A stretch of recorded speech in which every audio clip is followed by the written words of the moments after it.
અને હવે જોઈએ સમાચારો વિસ્તારપૂર્વક તો વડોદરાની સ્કૂલોને બોમ્બથી ઉડાવી દેવાની ધમકી મળી છે। વડોદરાની નવરચના સ્કૂલને બોમ્બથી ઉડાવી દેવાની ધમકી મળી છે। ભાયલીમાં આવેલી છે નવરચના સ્કૂલ કે જ્યાં ઈમેલ દ્વારા ધમકી ભર્યો પત્ર લખવામાં આવ્યો છે। 3 જગ્યાએ આવેલી છે નવરચના સ્કૂલ અને 3 જે બ્રાન્ચ છે તેમાં બાળકોને છોડી મૂકવામાં આવ્યા છે। ધમકી ભર્યા ઈમેલને લઈને વડોદરા પોલીસ પણ દોડતી થઈ ગઈ હતી। 3 નવરચના સ્કૂલમાં રજા આપી દેવાઈ છે। આજની પરીક્ષા શાળામાં મુલતવી રાખવામાં આવી છે। શાળા શરૂ થાય તે પહેલા જ વાલીઓને જાણ કરાઈ હતી, જેના કારણે વાલીઓ બાળકોને મૂકવા જ ન આવ્યા। સ્કૂલની અંદર પાઇપલાઇનમાં ટાઈમર બોમ્બની ધમકી નવરચના સ્કૂલને ઈમેલ દ્વારા મળી છે। વડોદરામાં કુલ અલગ અલગ વિસ્તારમાં 3 નવરચના સ્કૂલ આવેલી છે, જે 3 સ્કૂલોમાં રજા જાહેર કરાઈ છે। તેમાં ટાઈમર બોમ્બ મૂક્યો હોવાની ઈમેલથી ધમકી મળી હતી, જેના જ કારણે હવે તપાસ કરવામાં આવી રહી છે। એસઓજી છે, પીસીબી છે, બોમ્બ સ્ક્વોડ દ્વારા સ્કૂલોમાં જઈને તપાસ કરવામાં આવી રહી છે। તો સ્કૂલોમાં એફએસએલ અને સાયબર ક્રાઇમ હાલમાં તપાસ ચલાવી રહ્યા છે। ભાયલીની નવરચના સ્કૂલને એક ઈમેલ દ્વારા મેસેજ મળ્યો કે પાઇપલાઇનમાં ટાઈમર બોમ્બ મૂકવામાં આવ્યો છે અને જેનાથી સ્કૂલ જે છે તેને બોમ્બથી ઉડાવી દેવાની ધમકી મળી છે।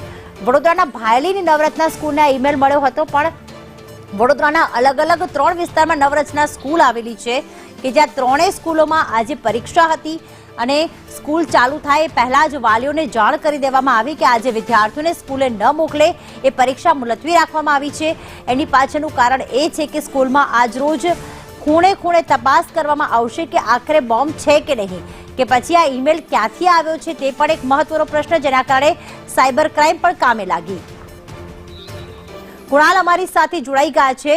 કુણાલ, કેટલા વાગ્યા ઈમેલ આવ્યો હતો અને ઈમેલનો આઈડી કયો છે, ક્યાંથી આવ્યો છે, તે કોઈ વિગતો સામે આવી છે?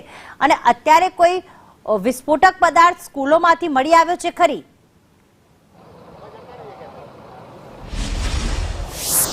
પ્રીતિ, જે રીતે મોડી રાત્રે ભાયલીની સ્કૂલની તમામ જે 3 શાખાઓ છે કે યુનિવર્સિટી છે, આ તમામ શાળાઓને બોમ્બથી ઉડાવી દેવાની ધમકી આપવામાં આવી છે। મેલમાં એમ પણ ઉલ્લેખ કરવામાં આવ્યો છે કે પાઇપલાઇન મળતા જ શાળામાં ફફડાટનો માહોલ વ્યાપ્યો હતો।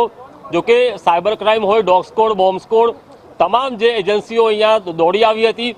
જે વિદ્યાર્થીઓ છે તેમના પણ અહીંયા બેગ ચેક કરવામાં આવે છે અને આઈડી કાર્ડ હોય તો જ અંદર પ્રવેશ આપવામાં આવે છે। જોકે હાલ કોઈ સંદિગ્ધ વસ્તુ હાલ અહીંયા મળી નથી, તેના કારણે ક્યાંક હાશકારો તેઓએ મેળવ્યો છે પોલીસ તંત્રએ, પરંતુ હજુ પણ તપાસ ચાલી રહી છે।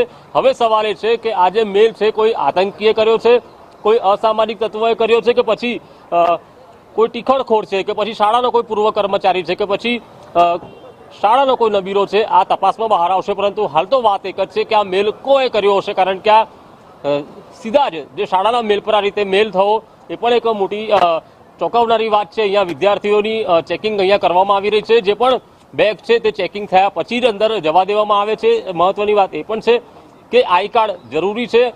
જે યુનિવર્સિટી છે તે હજુ પણ અહીંયા ચાલુ રાખવામાં આવી છે। હવે કોઈ સંદિગ્ધ વસ્તુ મળી હોત તો અહીંયા અભ્યાસક્રમ બંધ કરાયો હોત, પરંતુ અભ્યાસક્રમ હાલ ચાલુ છે।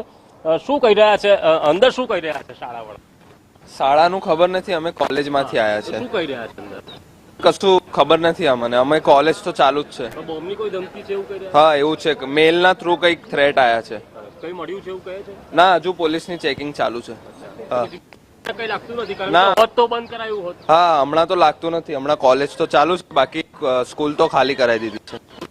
આખી ખાલી કરાવી દીધી છે। સ્કૂલ હાલ અહીંયા ખાલી કરાવી હોવાનું અહીંયા છે। જે શાળાના યુનિવર્સિટીના જે વિદ્યાર્થીઓ છે તેમને જવા દેવામાં આવે, પણ ચોક્કસ છે હવે તપાસમાં આવશે કે કેમ, કારણ કે હાઈ પ્રોફાઇલ સ્કૂલ છે। અહીંયા ઉચ્ચ શિક્ષિત જે માતા પિતા હોય તેમના બાળકો છે। જે કુણાલ, અમારી સાથે જોડાયેલા જ રહેશો। નેટવર્કનો થોડો તકલીફ આવી રહી છે, માહિતી મેળવતા રહીશું। તો સ્કૂલોને બોમ્બથી ઉડાવી દેવાની ધમકી મળી રહી છે। આ પહેલા પણ અલગ અલગ સ્કૂલોને, પછી અમદાવાદ હોય કે ગુજરાતમાં સ્કૂલોને ધમકી મળી હતી। સાથે જ હવે સામે આવ્યું છે કે વડોદરાની જે નવરચના સ્કૂલ છે, જે કોલેજ પણ છે, યુનિવર્સિટી પણ છે, અને એવી 3 અલગ અલગ બ્રાન્ચ આવેલી છે, એટલે કે નવરચના 3 સ્કૂલો આવેલી છે। 3ને બોમ્બથી ઉડાવી દેવાની ધમકી આપવામાં આવી છે, જેના જ પગલે સ્કૂલ આખી ખાલી કરી દેવામાં આવી છે અને હાલમાં તપાસ ચલાવવામાં આવી રહી છે।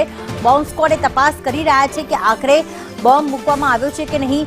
જે ધમકીમાં ઉલ્લેખ છે કે પાઇપલાઇનમાં જે ટાઈમર બોમ્બ મૂકવામાં આવ્યો છે તેને લઈને પણ હવે સતર્કતા દાખવવામાં આવી રહી છે।